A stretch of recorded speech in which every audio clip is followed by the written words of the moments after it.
ada Bapa, Putra, dan Roh Kudus. Apakah Tuhannya orang Kristen? Tidak.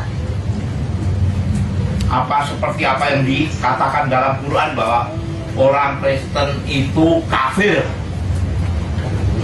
karena menyembah Tuhan tidak. Ya. Semuanya memang tuduhan itu ada di dalam Quran. Bukan orang Islam yang menuduh. Orang Islam yang menuduh karena dasarnya Quran. Nah, apa yang dituduhkan dalam Quran itu tidak sesuai dengan iman Kristen yang sebenarnya. Orang Kristen sebodoh apapun tidak mengimani, tidak meyakini, tidak mempercayai apa yang dituduhkan Quran. Kenapa? Karena tidak sesuai dengan Alkitab. Orang Kristen percaya bahwa Tuhan, kalau kita bicara ketuhanan, ini 4 sifat Tuhan ini harus dipegang teguh. 1, Tuhan itu wujudnya roh. Kalau di dalam Islam wujudnya zat. Zat wajibul wujud, zat yang wajib adanya. Tapi kata zat wajibul wujud ini sumbernya dari siapa? Quran tidak pernah mengatakan, hadis juga tidak pernah mengatakan. Itu hanya tafsir dan para penterjemah Quran. Sekali lagi itu sumbernya dari mana tidak jelas. Hanya dikatakan Allahu ismun lizati wajibul wujud. Allah itu nama zat yang wajib adanya. Cuma itu aja. Tapi itu sumbernya dari Quran atau dari hadis nggak jelas. Yang jelas itu dari pendapat para ulama. Ini pertama, Allah itu wujudnya roh, ya. Terus kedua, Allah itu tidak kelihatan, tidak nampak. Allah itu kekal. Allah itu tidak bisa disamakan oleh segala sesuatu. Di dalam istilah Islam disebut laisa kamitslihi syai'un alim. Allah itu tidak boleh disamakan oleh segala sesuatu. Karena Allah itu mukhalafatu ta'ala lil hawa. Allah itu tidak sama dengan makhluknya. Ini kalau bicara pribadi Allah, ya. Tapi walaupun wujudnya roh, jangan kok alam pikiran kita menyamakan roh Allah yang wujudnya roh itu sama dengan roh-roh ciptaan seperti jin, malaikat, iblis, rohnya manusia. Jangan. Karena Allah itu tidak terbatas. Allah itu absolut. Allah itu tidak bisa dipahami oleh akal manusia. Karena apa? Akal manusia ini yang membuat adalah Tuhan. Sedangkan Tuhan tidak terbatas. Bagaimana akal manusia yang terbatas mau memahami yang tidak terbatas? Ngomong kosong. Ya. Jadi kalau kita bicara tentang pribadi Tuhan, ya, sekali lagi, baik itu firman-Nya, sifatnya, ya, aktivitasnya, jangan sekali-kali disamakan dengan pribadi manusia atau pribadi makhluk. Jelas nggak sama. Contohnya, umpamanya Allah membentuk manusia dari tanah. Ini kan bahasa manusia kan. Sedangkan Allah itu wujudnya zat, wujudnya roh. Bagaimana caranya Allah itu membentuk? Padahal kata-kata membentuk itu jelas kalimat bahasa manusia. Betul? Jelas nggak sama disamakan dengan Tuhan. Makanya baik Quran maupun Alkitab banyak bahasa manusia yang dipakai Tuhan untuk Tuhan, tapi tetap nggak sama. Contohnya apa lagi? Manusia melihat pakai mata, mendengar pakai telinga, bekerja pakai tangan, berjalan pakai kaki. Allah pakai apa? Tidak ada yang tahu. Ya, cuma karena ini firman Tuhan itu untuk manusia, pasti pakai bahasa manusia. Contohnya Allah yang melihat, biarlah Tuhan yang bekerja untuk dia. Bagaimana sih caranya kerja manusia? Bagaimana sih kerjanya Tuhan? Itu misteri. Ya, sekali-kali misteri. Ya. Nah, kembali lagi kita bicara tentang roh. Roh, Tuhan yang roh tadi di dalam Islam nggak dikenal. Tuhan itu wujudnya ya, tadi pendapat para ulama sepakat zat. Padahal Muhammad sendiri tanya, ya Rasulullah, bagaimanakah Anda pernah melihat Allah? Bagaimana aku bisa melihat Dia maha cahaya, tapi nggak mengatakan syah. Nah, dari sinilah kalau kita berdasarkan Injil, Pak, Allah itu wujudnya roh. Roh sang Khalid. Roh sang Khalid, roh sang pencipta tadi, di dalam kekristenan yang tidak nampak, yang tak terbatas itu, berada, berkarya, berfirman, bersabda, berkata-kata di dalam pribadi Yesus. Karena di dalam pribadi Yesus itu adalah rohnya roh Allah. Sekali lagi, karena di dalam pribadi Yesus itu rohnya roh Allah, itulah sebabnya Yesus disebut Tuhan. Bukan Yesus yang dari ujung rambut sampai telapak kaki yang disebut Tuhan, bukan. Yesus yang dari ujung rambut sampai telapak kaki ini adalah manusia, 100% manusia, tapi manusia ilahi. Kenapa? Karena terjadi oleh alam Allah, firman Allah, rohnya roh Allah. Semua manusia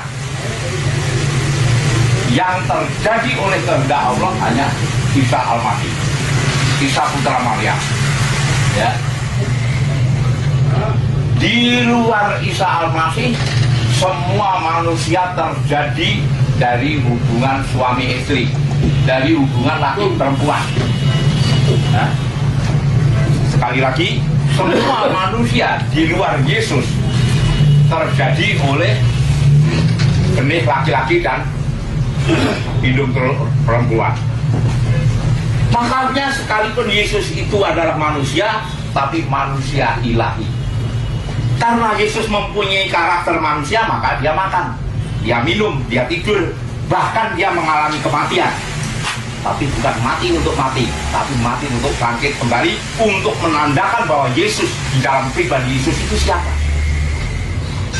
Allah. Makanya Muhammad mengatakan Isa fa innahu rohullah wa kalimatuh. Sesungguhnya Isa itu rohnya Allah dan firman. Nah, di dalam Al-Isra 171 Allah berfirman, innamal masihu Isa bin Maryam Rasulullah wa kalimatuhu alqaha ila Maryam wa ruhun. Sesungguhnya Al-Masih Isa anak Maryam itu utusan Allah yang terjadi oleh kalimat Allah yang ditumpahkan dalam rahim Maryam, rohnya roh Allah. Sayangnya terjemahan Quran itu ditambah-tambahi roh ciptaan, padahal nggak ada teks artinya yang mengatakan dia kulikon, ciptakan, tidak. Tetapi roh yang di dalam manusia di luar ini roh ciptaan, roh muatan, roh makhluk, roh insan. Inilah yang membedakan antara Yesus, Isa Al-Masih dengan manusia umumnya. Ya. Di dalam Al-Quran pun dikatakan bahwa semua nabi berdosa mohon ampun dan diampuni dosanya, kecuali Isa Al-Masih tidak pernah diampuni dosanya, tidak pernah minta ampun. Kenapa? Hanya satu-satunya. Baik itu Adam, Nuh, Ibrahim, Musa, Daud, Soleman, semuanya minta ampun, diampuni dosa, jatuh dalam dosa. Omong kosong kalau dikatakan bahwa Nabi itu maksum. Dari mana itu keterangan? Hanya Isa satu-satunya manusia suci. Di dalam Maryam 19 ayat 19.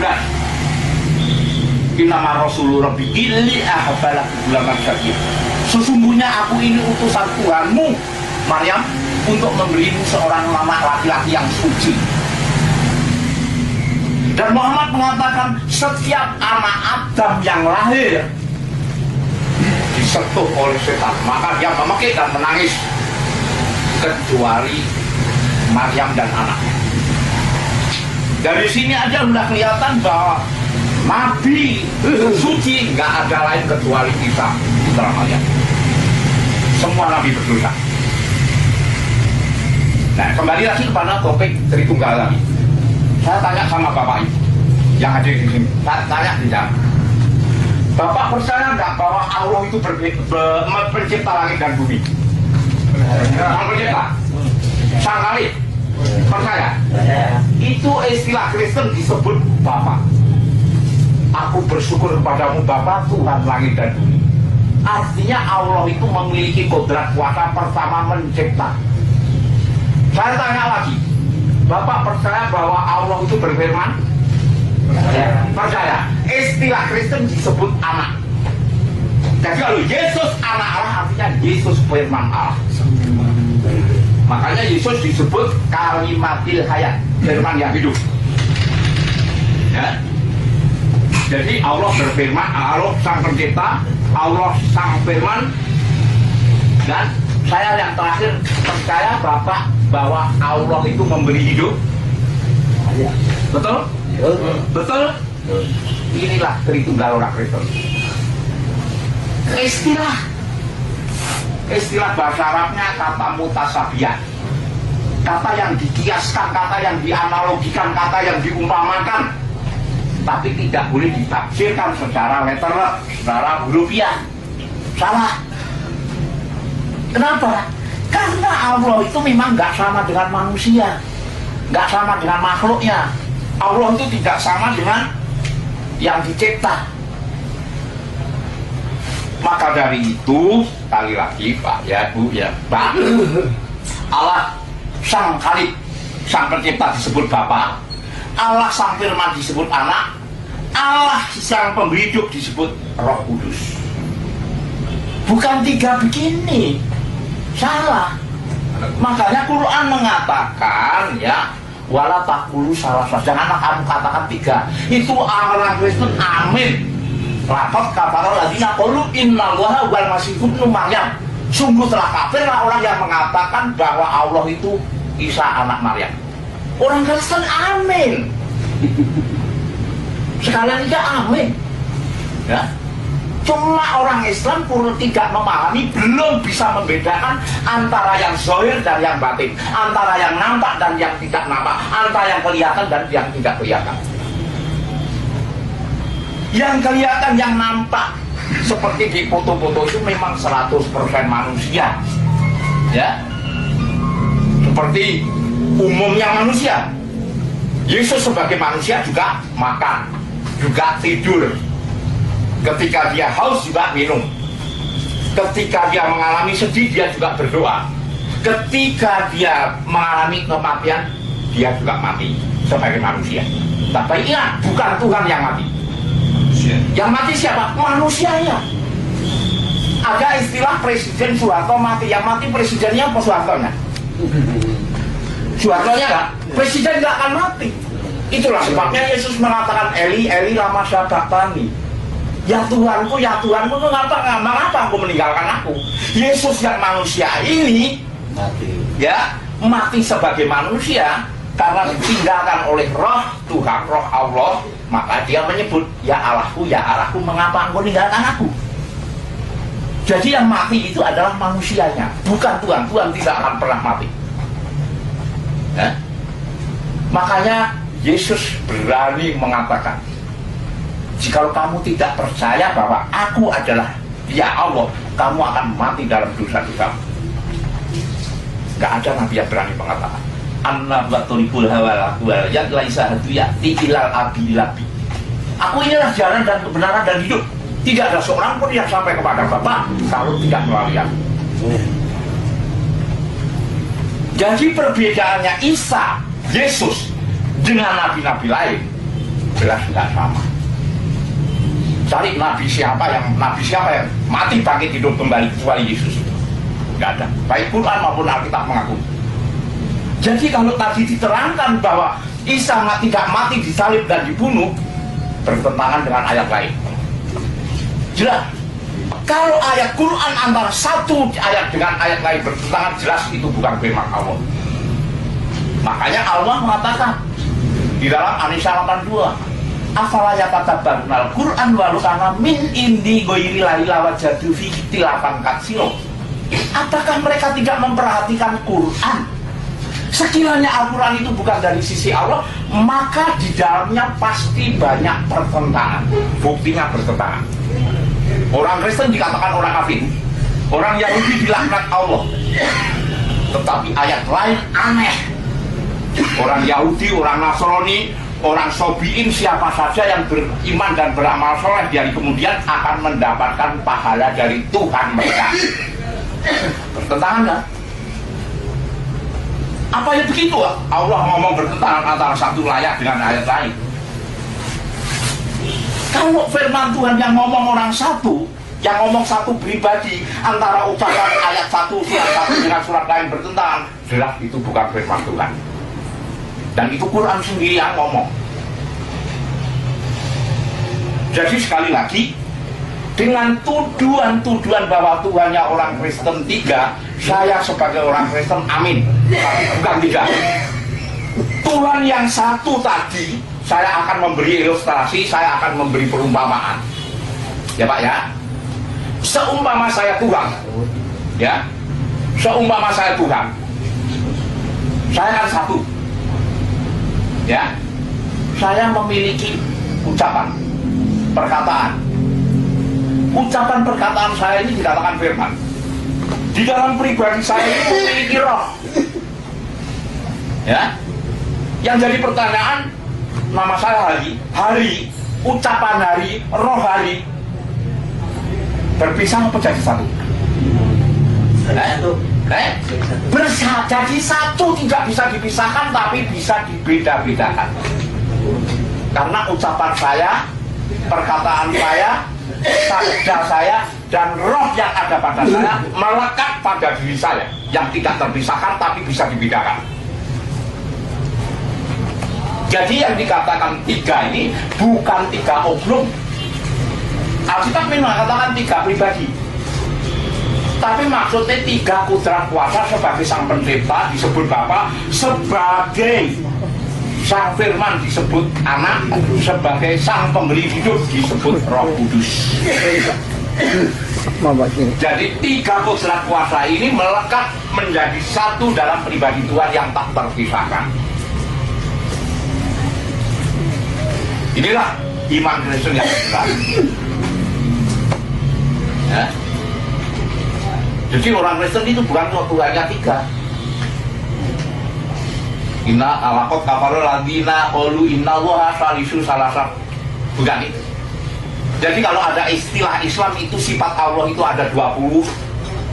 Padahal di dalam Kristen cuma 3. Sang pencipta, sang firman, sang pemberi hidup. Bagaimana yang 20 itu? Banyakan mana dengan orang Islam? Kalau kita mencari perbandingan, ya. Jadi kalau saya ada di sini, pribadi saya ada di sini, pengertiannya satu itu satu matematika. Tetapi kalau Allah yang satu yang esa tadi ada di sini, berarti di mana-mana pun ada Allah. Tapi tetap satu. Nah istilah-istilah ini ada di dalam Al-Quran, jangan dianggap dia ada. Dan Allah akan mengepung mereka dari belakang. Mamanya saya ada di dalam Al-Quran, ya. Kalau begitu, kalau saya mikir secara akal sehat, oh Allahnya orang Islam banyak dong, mengepung. Kalau kita mengikuti bahasa manusia, tapi pengertiannya kan nggak begitu, ya toh. Rezeki itu di tangan Allah. Allah punya tangan, padahal Allah itu wujudnya zat, roh. Dari sinilah makanya kita harus memahami bahasa manusia yang diterapkan oleh Tuhan itu nggak boleh sama. Ya. Bumi dalam genggamannya, langit buatan jarinya. Bagaimana? Tuhan kan berarti punya tangan segede berapa tangannya Tuhan kalau bumi di dalam genggamannya? Apa yang begitu? Enggak kan? Enggak. Ya.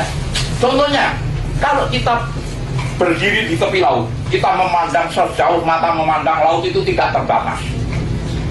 Atau kita naik plane, kita melihat angkasa itu tidak terbatas. Itu baru ciptaannya. Ya, bagaimana kita mau memahami yang menciptakan? Makanya ada istilah Islam, tafakaru fil khalqi wala tafakaru fil khaliq. Berpikirlah kamu tentang ciptaannya, jangan sekali-kali berpikir tentang sang penciptanya. Kita nggak akan nyambung, Pak. Karena kalau Dan itu bagaimana, maka saya akan berusaha menjelaskan tentang ajaran Kristen, iman Kristen berdasarkan logika, berdasarkan akal sehat, tapi tetap berpijak kepada kitab suci, berpijak kepada Alkitab. Jadi kalau ada istilah anak tangga, anak kunci, anak kapal, ya kan? Apa benar kapal itu melahirkan anak? Enggak. Enggak. Apa benar tangga itu melahirkan anak? Apa benar kunci itu melahirkan anak? Enggak kan? Demikian juga anak Allah pengertiannya firman Allah. Kenapa mesti pakai anak Allah, Pak? Bukan firman Allah. Ya iya, jelas kelahiran Yesus melalui seorang anak manusia. Makanya Yesus disebut anak Allah. Bapaknya siapa? Ya bapaknya Allah sendiri. Bapak secara rohani. Karena Allah itu roh. Bukan bapak secara jasmani. Makanya orang Yahudi dan Nasrani tidak percaya Quran itu firman Allah. Karena apa? Allah yang seharusnya maha tahu malah tidak tahu. Iman Kristen yang benar ya. Kenapa? Karena banyak sekali ayat-ayat bahwa Allah memang tidak tahu. Tolong dibaca di surat 9 ayat 16. Benar nggak? Satu ayat aja bertentangan. Benar nggak?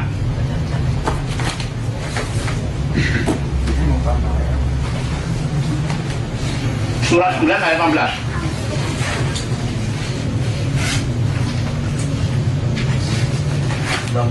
Ya. Ya. Itulah orang-orang yang tidak memperoleh di akhirat kecuali Surat 9 ayat 16. 9 kan? 9, 16. Oh, Surat 9 ayat 16. 9 ya. Nah ini 9.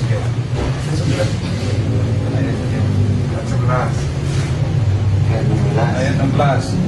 Apakah kamu mengira bahwa kamu akan dibiarkan sedangkan Allah belum mengetahui? Sedangkan Allah belum mengetahui. Maksud akal nggak? Allah belum mengetahui. Terus Orang-orang yang berjihad di antara kamu dia dan tidak mengambil menjadi teman yang setia selain Allah, Rasulnya, dan orang-orang yang beriman, dan Allah maha mengetahui apa yang kamu kerjakan. coba dalam satu ayat bertentangan. Tapi Allah belum mengetahui. Padahal itu belum mengetahui. Allah walam, Allah tidak mengetahui.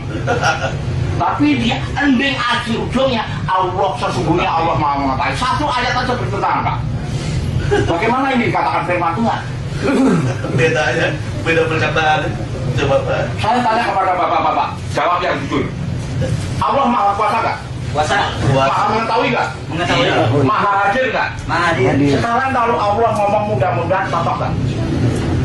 Ya coba mudah-mudahan Allah. Ya, bapak percaya? Percaya. Percaya. Allah ngomong mudah-mudahan percaya? Iya. Enggak ada. Kalau ada di dalam Quran gimana? Bingung saya. Bapak berani menolak? Belum baca. Belum lah, iya. Aku bilang dulu. Bapak kan nggak percaya. Baca dulu penafsiran dari awalnya, Pak. Enggak, saya tidak akan bicara tafsiran. Kalau kita bicara tafsiran relatif, benar untuk Bapak belum tentu benar untuk saya. Benar untuk saya belum tentu betul untuk Bapak. Oh. Saya hanya mengangkat terjemahannya. Kalau kita berbicara tafsiran, Pak, para ulama-ulama itu berbeda tafsir. Makanya Islam terpecah menjadi 73 firqah aliran. Ya kan? Itu padahal lebih prakteknya. Syiah saja, Syiah itu pecahannya ada 40 aliran. Belum yang lain-lain. Ya. Coba tolong dibaca di dalam surat 61. Surat At-Tahrim. Itu ayat 66 ayat 8. 66 ayat 8.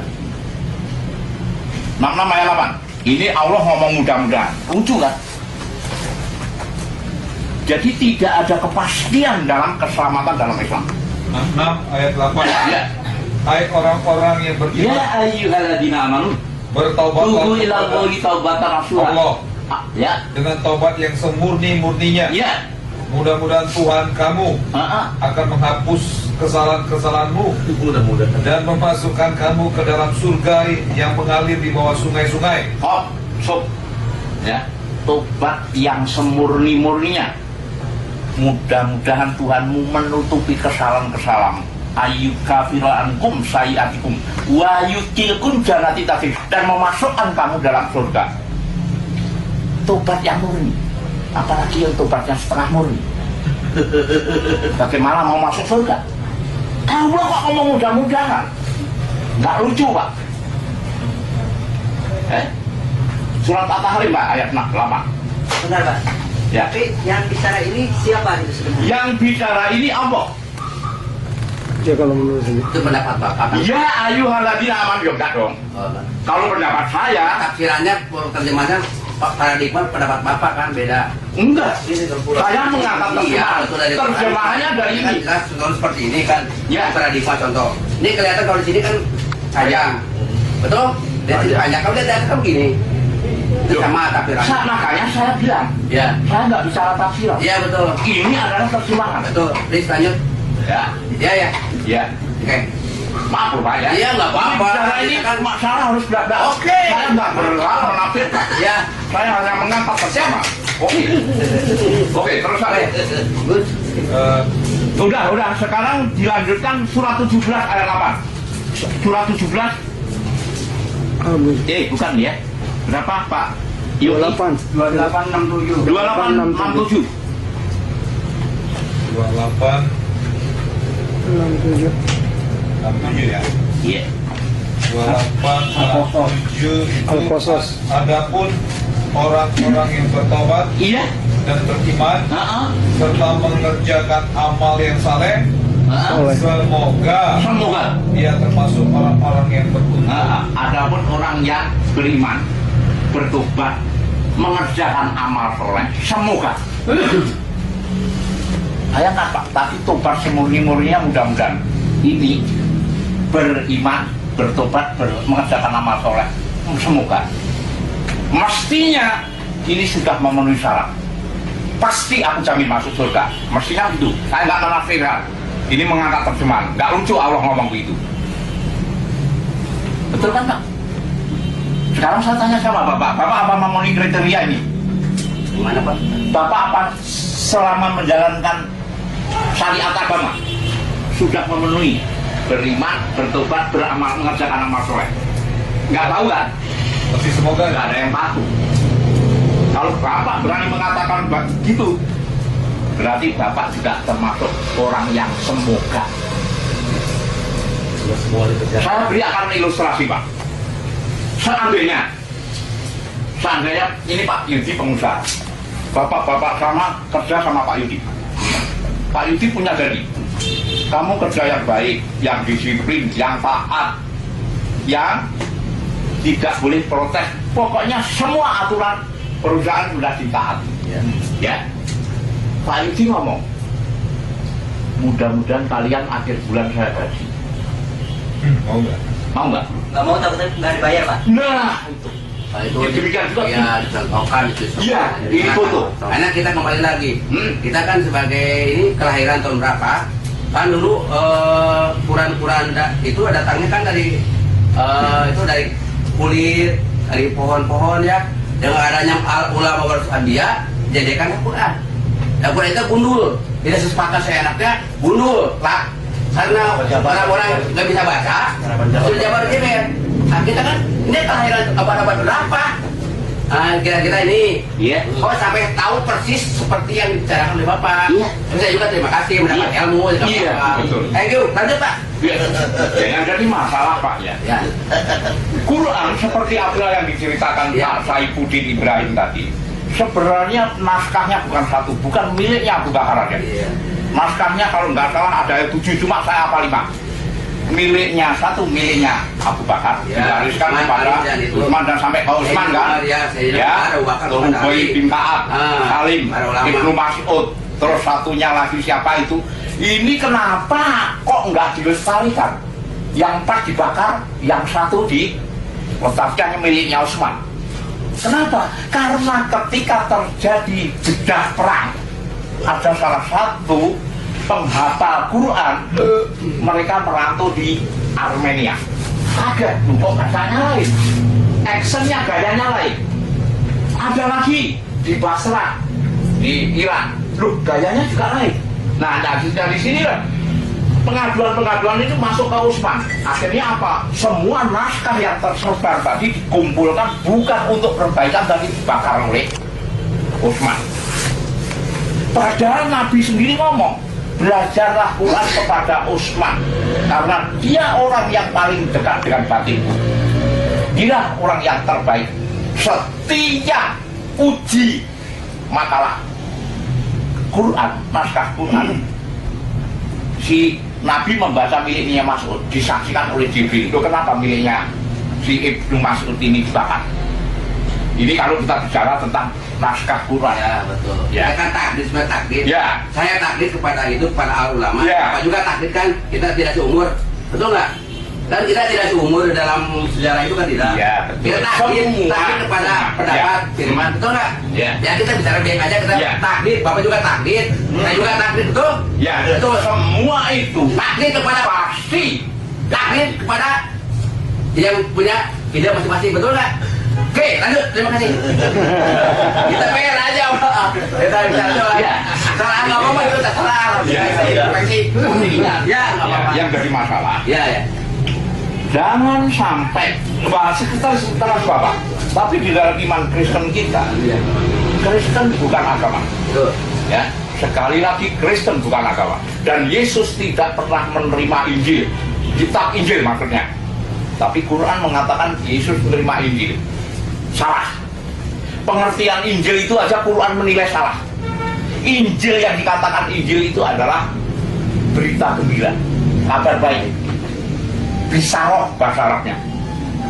Bisaroh yang mana? Kabar baik itu ada di dalam pribadi Isa Al-Masih, Yesus itu. Bukan buku. Tapi Quran mengatakan bahwa Yesus menerima kitab Injil. Ini aja sudah salah. Ya, Pak. Jadi yang dikatakan Kristen itu pada hakikatnya bukan agama. Karena pengertian Yesus berasal dari kata Yahshua, Yehosua, Yesua, Yasua. Bahasa Arabnya bukan Isa Al-Masih tapi Yasu Al-Masih. Itu bahasa Arab Syria. Karena waktu Muhammad hidup, Injil bahasa Arab belum masuk ke situ. Makanya ketika Muhammad memaknai nama Yesus salah, Isa Al-Masih. Walaupun pribadinya yang dimaksudkan adalah putra Maryam. Ya. Dan silsilahnya pun salah. Tadi sudah diterangkan bahwa Maryam, ibunya Yesus, ini diambil dari saudara perempuan Harun. Harun itu punya saudara perempuan namanya Miriam. Punya adik namanya Musa. Lalu oleh Muhammad, nama Miriam ini diadopsi ke Quran ibunya Yesus. Padahal selisihnya zaman Musa sama Yesus itu 1500 tahun. Jadi bukan zaman dipaksa menjadi satu zaman. Itulah makanya orang Kristen dan Katolik, orang Kristen dan orang Yahudi menolak Quran itu firman Allah. Kenapa? Ayat yang pertama, ayat bertentangan, salah sejarah. Kedua, ketiga, ini ngambil dari hadis bahwa Al-Quran juga mengatakan bahwa Quran itu sesungguhnya perkataan Rasul yang mulia. Malah Allah bersumpah. Lebih jelasnya kita buka ya, bahwa Quran ini benar nggak firman Allah. Cuma terjemahan depan-depan agama salah, menerjemahkan kurang tepat. Pak itu ini Pak Muhammad Yunus. Muhammad Yunus yang tepatnya. Ya, yang terjemahannya pas di Mahmud Yunus. Ya. Di dalam surat 69 ayat 38-40. Fala uksimu bima tubsirun wa mala tubsirun innahu laqaulu rasulin karim. Aku bersumpah. Ini Allah. Allah sampai bersumpah dengan makhluk yang kamu lihat dan yang tidak kamu lihat, bahwa sesungguhnya dia Quran adalah perkataan Rasul yang mulia. Ini terjemahan Mahmud Yunus, Profesor Dr. Mahmud Yunus. Tapi terjemahan depan-teman agama ditambah-tambah. Karena Quran itu diberita firman Tuhan yang dibawa oleh malaikat Jibril. Padahal teks bahasa Arabnya cuma singkat aja, innahu laqaulu rasulin karim. Dan sungguhnya dia lah sungguh qaulu perkataan rasulin karim, Rasul yang mulia. Jadi kalau kita baca terjemahan di sini Pak, maaf, walaupun tidak semuanya benar, pas ketepatan yang saya baca ini kok nggak sesuai dengan teks asli. Saya kembali lagi kepada Tritunggal atau Trinita. Ya. Ingat Tuhannya orang Kristen itu satu esa. Di situ dikatakan ya di dalam Markus 29. Markus 29. Sangat jelas. Yisma ya Israel arobun ilahuna arobun wahid. Dengarlah hai Israel, Tuhan kita adalah Tuhan yang esa. Ya. Shema Yisrael Yahweh Eloheinu Yahweh Echad, itu bahasa Israelnya, bahasa Ibrani. Dengarlah hai Israel, Tuhan kita adalah Tuhan yang esa. Jadi jauh sebelum Muhammad lahir, orang Yahudi dan Nasrani itu sudah meyakini bahwa Tuhan yang disembah itu esa. Tapi dalam keesaan Tuhan ini memiliki 3 kodrat kuasa: mencipta, berfirman, dan memberi hidup. Itulah yang dimaksud Tritunggal. Bukan kok 3 Tuhan berjejer begini, enggak, salah. Tujuan karuan ini, Quran ini tidak berdasar. Makanya kalau Muhammad dikatakan buta huruf, saya nggak setuju. Pas Bapak setuju atau percaya silahkan, tapi saya nggak setuju. Karena buta huruf dalam versi Arab itu, dalam dunia Arab itu ada 3. Buta huruf memang tidak bisa baca tulis, buta teologi, dan buta ilmu pengetahuan. Tapi Muhammad jelas buta teologi, khususnya teologi tentang Yahudi dan Nasrani.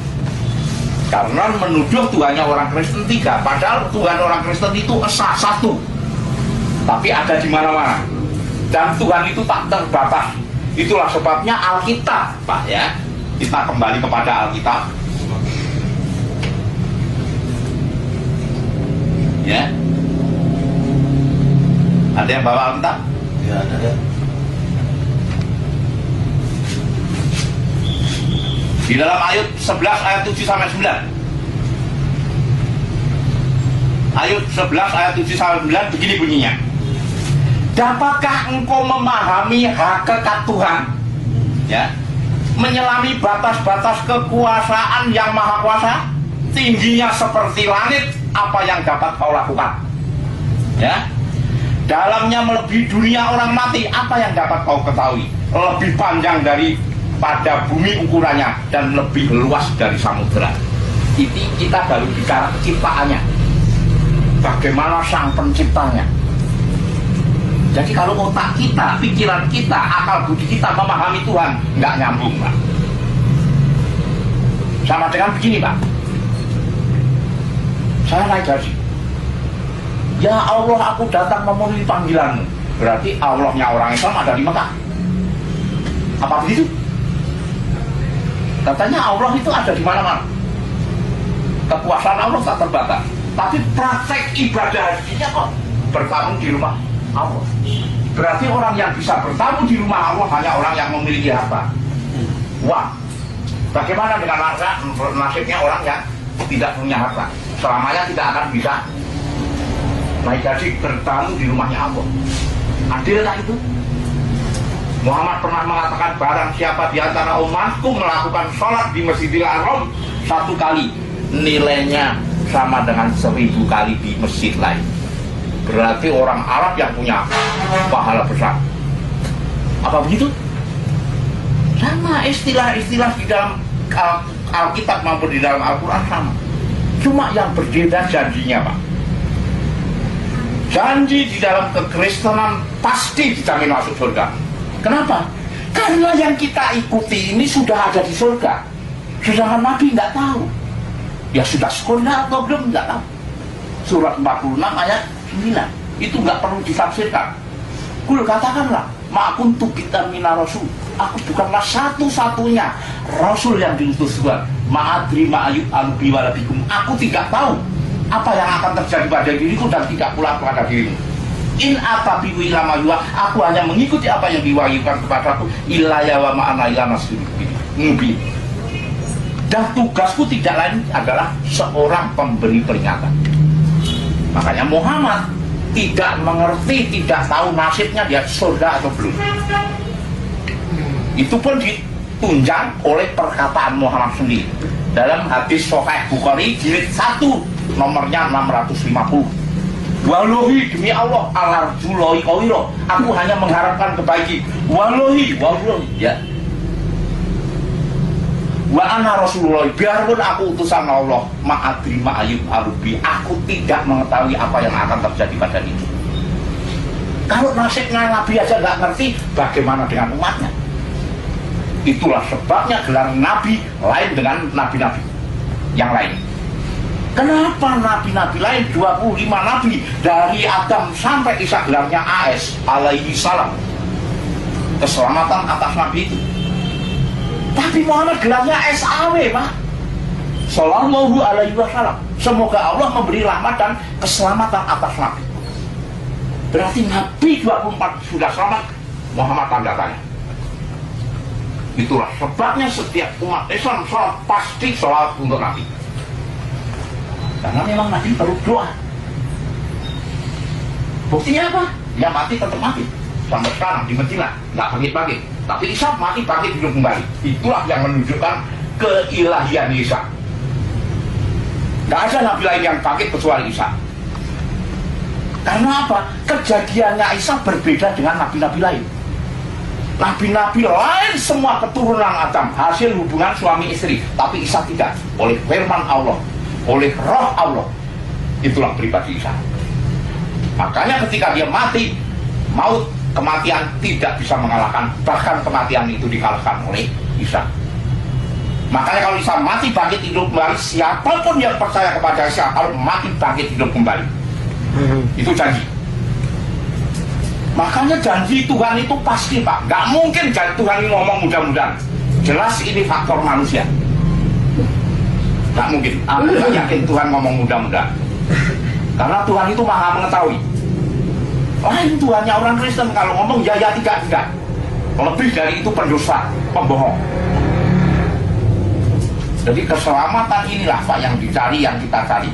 Karena tujuan umat beragama itu semua, ketika kita dipanggil Tuhan, inna lillahi wa inna ilaihi rajiun, benar nggak kita kembali kepada Allah? Kalau enggak, akan menjadi roh gentayangan, nggak diterima. Nah, orang harus ditanya, kamu masuk surga nggak? Insya Allah. Ya jangan kamu, Allah aja sendiri nggak tahu, nabimu sendiri nggak tahu. Kalau ada ulama lebih tahu, lebih hebat daripada nabi. Nabi sendiri nggak tahu. Kepada putrinya Muhammad mengatakan, ya Fatimah binti Muhammad amata Rasulullah imalalil musikumata inilah saya.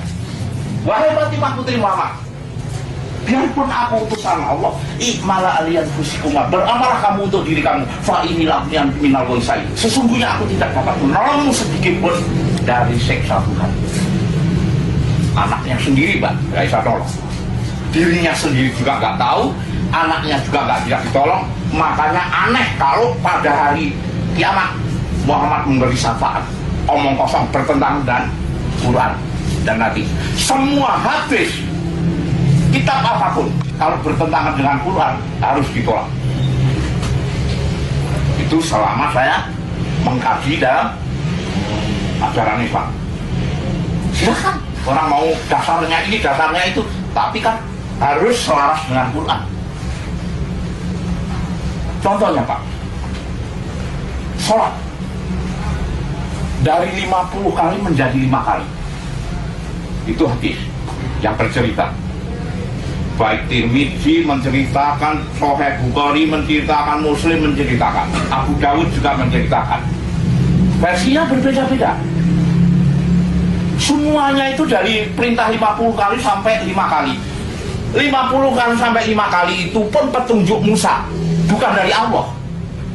Mestinya Allah maha tahu bahwa umatnya nggak mungkin sanggup sholat 50 kali sehari semalam. Kalau itu dilakukan, kapan kerjanya? Kapan pakai sarung-sarung? Kan gitu, sarungan terus. Maaf bro ya, ini fakta ya. 5 kali aja kok. Makanya itu Pak, mustahil manusia bisa menjalankan syariat Islam dengan sesungguhnya. Tapi perintah sholat di dalam Al-Quran cuma 3 kali. Loh kok aneh? Loh kenapa hadis dikuatkan? Al-Quran ditinggalkan.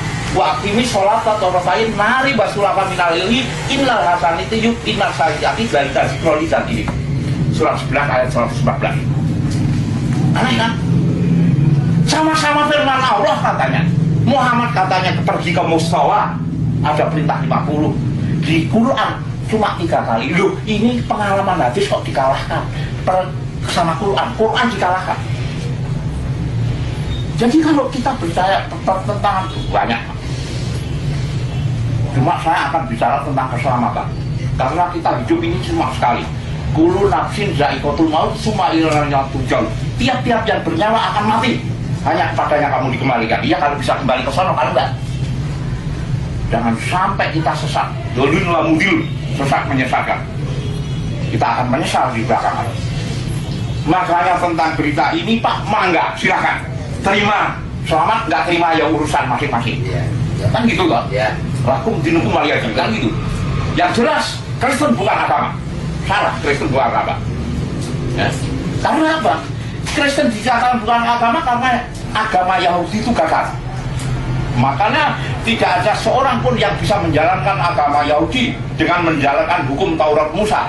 Ya, makanya Sang Pencipta sendiri, Tuhan sendiri turun ke dunia menjadi manusia yang sempurna di dalam pribadi Isa. Tapi maaf Pak. Ya. Nah, kan tadi Bapak bilang Kristen bukan agama. Ya. Oh di KTP kan agamanya apa? Kristen. Ya. Makanya tadi sudah dikatakan. Iya, maaf, ini maaf aja. Ya. Bapak tadi kan bebas. Ya. Ya Bapak, Kristen bukan agama. Agama yang itu kan dari KTP kan nama Solihudin, alamat. Iya. Agama apa Kristen? Iya. Apa kok agama bukan agama berarti ke Ini. Ya. Thank you. Iya. Jangan sebenarnya. Yang saya ngomong itu pada hakikatnya. Ya. Iya. Bukan dalam pengertian bahasa sehari. Kristen itu bukan agama. Ya. Itu kalau di dalam KTP tetap agama Kristen. Iya. Ya toh? Pada hakikatnya, ya, yang sejatinya Kristen itu bukan agama. Karena Yesus tidak pernah mendirikan agama. Yesus tidak pernah menjadikan orang beragama. Walaupun prakteknya dalam keduniawian, kita hidup dalam lembaga negara menjadikan orang beragama. Ini kan aturan dunia toh, Iya, Pak. betul kan? Betul. Saya bilang Kristen itu bukan agama, kenapa ke saya ini? Saya jawab lagi, kenapa di KTP itu agamanya tidak ada? Karena kita hidup di lembaga negara. Iya, saya nggak salah ya. Oke, thank you, mereka.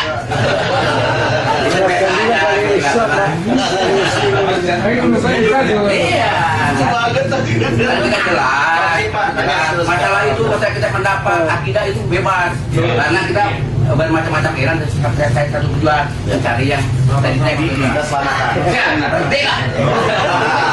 Minum dulu Pak. Iya. Sampai kopi saya dingin saking semangatnya, Pak. Dia akan diskriminasi itu Pak. Buktikan Bapak minum kopi saya minum ini itu nggak adil tuh. Udah bikin tuh kopi. Ini instruksi aja. Caranya itu tidak akan diskriminasi.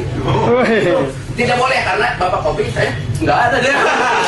Oh, enggak minta tadi Kalau kali. tuan rumahnya saya, bunyi Pak. Ini mah itu aja. Intermezzo. Tuhan aja berkata harus adil. Jadi makanya kita ini kan perlu bagi tampilan kasar betul. Ini juga kopi pahit kok Pak. Saya nggak nanyain kopi pahit masukkan. Kalau saya udah minum baru terasa pahit kan belum. Kan belum masuk. Ya kan belum mencicipi. Mangga we aja Bapak ya. Kalau udah mencicipi baru oh bener ini pahit. Karena kamu kan pahit itu kopi. Pahit. Sama saya kan belum merasakan bilang pahit karena belum minum. Tolong dibaca di dalam surat An-Nisa 4 ayat 126. Walillahi ma'afil samawat wa ma'afil ard wa kana Allahu bi kulli syai'in muhit. Tolong dibaca terjemahnya. Surat An-Nisa. Kasih aja Bapak ini. Surat baca. Enggak ya, udah. Jangan. Enggak pada kacamata. Oh. Gajeng saya tak salah. Surat berapa itu? Surat 3. Surat 4. Surat 4 ya. Ini surat ayat. Ayat 126. Lebih gampang. Saya ingin Bapak ngerti jangan sampai nggak paham tentang kekristenan. Ya. Kalau pas Bapak percaya nggak itu bukan urusan saya. Iya betul. Iya kan? Jangan sampai salah paham Tuhan Kristen, orang Kristen itu kafir. Tapi kami kalau sudah tahu nggak masalah, nggak akan tersinggung. Tapi Bapak harus ingat, kalau orang Kristen dikatakan kafir, orang Kristen di atas orang kafir sampai hari kiamat. Kalau begitu ya kafir siapa? Ayatnya ya. Oh, salah 3 ini Mang. Ya. Kepunyaan Allah lah yang apa yang di langit dan apa yang di bumi, Nah, dan adalah pengetahuan Allah maha meliputi segala sesuatu. iya, pengetahuan Allah. Sebenarnya nggak ada pengetahuan ini, nggak ada kata ilmu. Wallaha di kulit saya muhit. Allah meliputi segala sesuatu. Kalau kita mengikuti bahasa manusia, banyak dong Allahnya.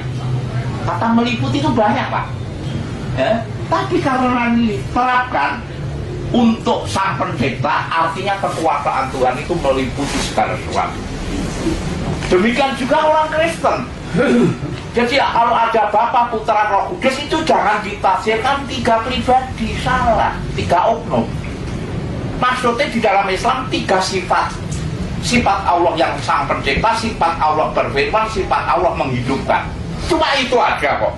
Nah kalau kita persoalkan bagaimana dengan sifat Allah 20 tadi? Lebih banyak orang